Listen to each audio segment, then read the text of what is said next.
Thanks, guys. Imperium, can we expect more of the same when, Gunther, you take on Sheamus on the season premiere of Friday Night SmackDown next week, and when the three of you take on the Brawling Brutes next Saturday at Extreme Rules?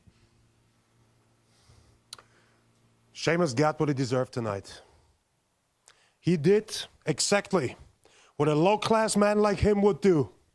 He brings an object, a weapon, into a fight, into a sport of man.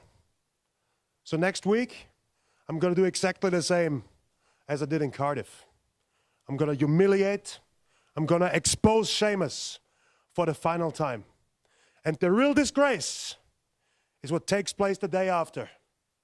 We train our whole lives to stand here proudly representing our sport. And we get forced into a stipulation that has nothing to do with this precious sport. That's exactly right.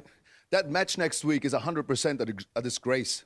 But if that's what we'll have to do to show the Brawling Brutes once and for all what Imperium stands for, then that's what we'll do. That's what we'll do. That is exactly what we're going to do.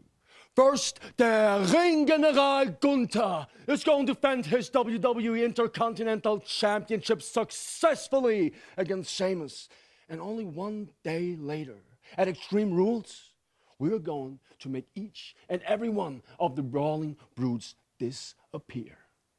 And you know what happens after that? After that, we're going to keep walking towards our goal, towards our mission, that is to restore the honor of our beloved sport. Because we are Imperium. And to us, the mat is sacred.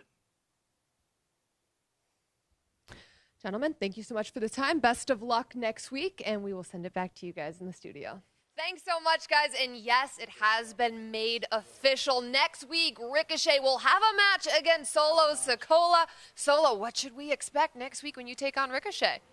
Megan, just before you asked that question, I couldn't help but notice that you didn't really congratulate Solo or myself, actually, on our big tag team win tonight over Ricochet and Madcap Moss. And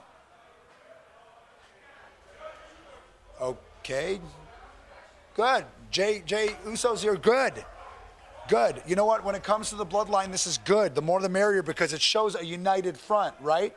And when it comes to actually taking care of business, the bloodline is always united, right? Right. So there you go.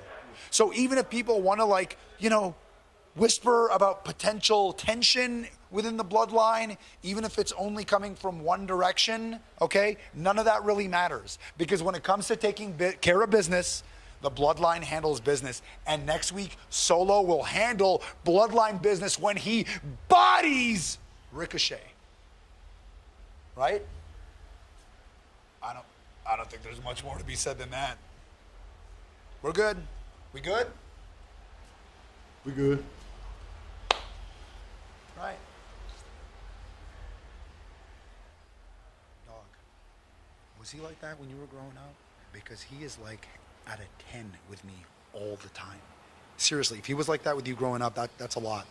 That's a lot. I understand. I understand why you are the way you are. Thanks, guys. Drew, we all saw how things started out there tonight with Austin Theory, and it ended with you hitting him with a strap. Were you at all trying to send a message to Karrion Kross? No. If I was sending a message to Karrion Kross, I wouldn't have stopped using the strap on Theory. Tonight was more of a teaching moment for Theory. He's young.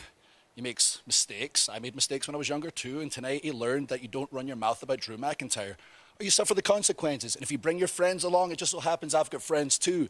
Johnny Gargano and I go way back, Kevin Owens and I. A lot of mutual respect going on there. We beat their butts, we sent them packing, and in the end, Kross, I'm going to leave the last words to you. Our resident Time Lord. At Extreme Rules, you can't get away from me. I'm going to beat you, and beat you, and beat you, and the only countdown you'll be begging for is 3, 2, 1. All right, you guys, we'll send it back to you in the studio. Are you ready?